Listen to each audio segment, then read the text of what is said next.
जय श्री राम मित्रों। धर्म सद्भाव के इस भाग में आपका स्वागत है। आज हम आध्यात्मिक ऊर्जा और क्षय कैसे होता है इस बारे में जानने का प्रयास करते हैं। मनुष्य के साथ सबसे बड़ी समस्या यही है कि ऊर्जा के नियमों से अवगत नहीं है। आध्यात्मिक शक्ति अंतही अर्थात ऊर्जा का मंत्र इत्यादि क्रियाओं में आह्वान हो सकता है, किंतु दिव्य ऊर्जा को संचित कर उसका उचित समय पर उचित प्रयोग करना नहीं आता है। इसके अलावा मनुष्य को इस बात का भी ज्ञान नहीं होता कि किस प्रकार छोटे छोटे नकारात्मक कर्मों द्वारा अपनी कठिनता से प्राप्त दिव्य ऊर्जा का नुकसान कर देता है। ऊर्जा के क्षय को सबसे प्रमुख कारण मन के सभी छोटे और बड़े नकारात्मक विचार होते हैं। मन किसी की व्यक्ति अथवा परिस्थिति को लेकर सबसे पहली जो प्रतिक्रिया होती है वह विचारों की प्रवृत्ति या तो भूतकाल की ओर रहती है या भविष्य की ओर रहती है। अधिकांश विचार भूतकाल में हो चुकी घटनाओं में संलग्न व्यक्ति अथवा वस्तुओं को हमारा भावनात्मक लगाव होने के कारण चलते रहते हैं। ऐसे विचारों में अधिकांश विचार तुलनात्मक, निषेधात्मक और अपेक्षात्मक होते हैं, जो कि मानव मन को असहज बना देते हैं। भविष्य की आवश्यकता से अधिक चिंता भी मन को असंतुलित कर देती है। ऊर्जा का निरंतर प्रवाह भूतकाल और भविष्य काल में रहने से हो रहे शारीरिक और मानसिक असंतुलन का कारण यह है कि वह शक्ति जो भविष्य का उचित निर्माण कर सकती है और भूतकाल और असहज परिस्थितियों को पुनः उत्पन्न नहीं होने देती, वर्तमान काल में विद्यमान होती है। किंतु मनुष्य कभी भी वर्तमान से सहज होकर नहीं रहता। वर्तमान का सही उपयोग न कर पाने के कारण भविष्य की नई शुभ संभावनाएं स्वरूप नहीं ले पाती। भूतकाल का कोई अस्तित्व नहीं होता, किंतु नकारात्मक विचारों द्वारा बार बार पोषित होने के कारण यह भविष्य में उसी प्रकार के व्यक्तियों से संबंध अथवा परिस्थितियों के निर्माण की संभावना को सबल बनाते हैं। विचार आध्यात्मिक ऊर्जा को गति प्रदान करते हैं। नकारात्मक ऊर्जा समय रहते ही दिशा देने पर उत्तम आंतरिक और कुछ यथावत नकारात्मक रूप से चलता रहता है। जैसे कि हम सभी जानते हैं कि ऊर्जा का हस्तांतरण 5 विधियों के द्वारा होता है।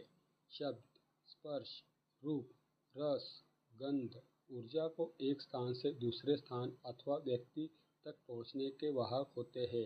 कटु, तीखे, क्रोधी, निंदक और व्यंग्यात्मक शब्दों का यदि प्रयोग किया जाए तो ऊर्जा की हानि होती है। यही कारण है कि साधन काल में तथा अन्य समय में किसी प्रकार से प्रेरित होकर अपशब्दों का प्रयोग नहीं करना चाहिए। किसी को आशीर्वाद दिया जाए अथवा श्राप, दोनों ही स्थिति में स्वयं की तपस्या से अर्जित की गई ऊर्जा शब्दों के माध्यम से दूसरे व्यक्ति को हस्तांतरित हो जाती है और उस समय की गई इच्छा के अनुरूप दूसरे व्यक्ति को फल देती है। तामसिक भोजन, मांस, मदिरा, धूम्रपान इत्यादि का उपयोग भी आध्यात्मिक शक्ति के ह्रास का प्रमुख कारण है। ऐसा भोजन जब तक संपूर्ण शरीर को अपने प्रभाव से मुक्त नहीं कर देता, ऊर्जा का स्तर को प्रभावित करता रहता है। तामसिक भोजन से उत्पन्न ऊर्जा को व्यवस्थित होने में 2 से 4 दिन साधारण लग जाते हैं। इसी प्रकार जब नकारात्मक विचारधारा के साथ जब भोजन बनाया जाता है तब तो स्पर्श के साथ विचारों की ऊर्जा पदार्थों में प्रवेश कर उसकी सात्विक शक्ति को कम कर देती है। नकारात्मक व्यक्तियों के साथ हाथ मिलाने, उनके द्वारा दिए हुए वस्त्र पहनना अथवा वस्त्र पहनने से भी उनकी ऊर्जा दूसरे व्यक्ति के अंदर प्रवेश कर अस्थिरता, बेचैनी और क्रोध जैसे अन्य विकार उत्पन्न करती है।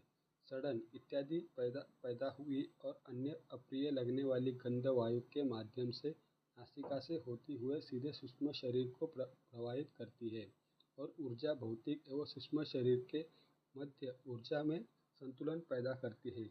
इन्हीं सब कारणों से अध्यात्म में मन की शुद्धता, भोजन, वाणी और स्पर्श, इन्हीं सभी कारणों से अध्यात्म मन की शुद्धता, भोजन, वाणी और स्पर्श इत्यादि की सावधानी पर बहुत अधिक बल दिया गया है।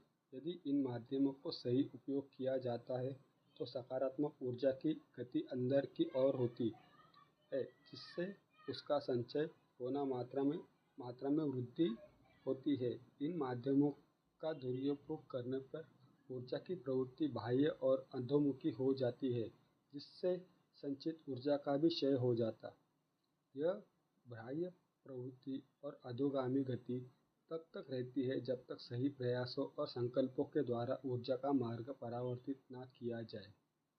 आपको यह जानकारी कैसी लगी, हमें कमेंट में अवश्य बताएं। अगर वीडियो पसंद आया हो तो इसे लाइक करें और अपने मित्रों के साथ शेयर करें। धन्यवाद मित्रों।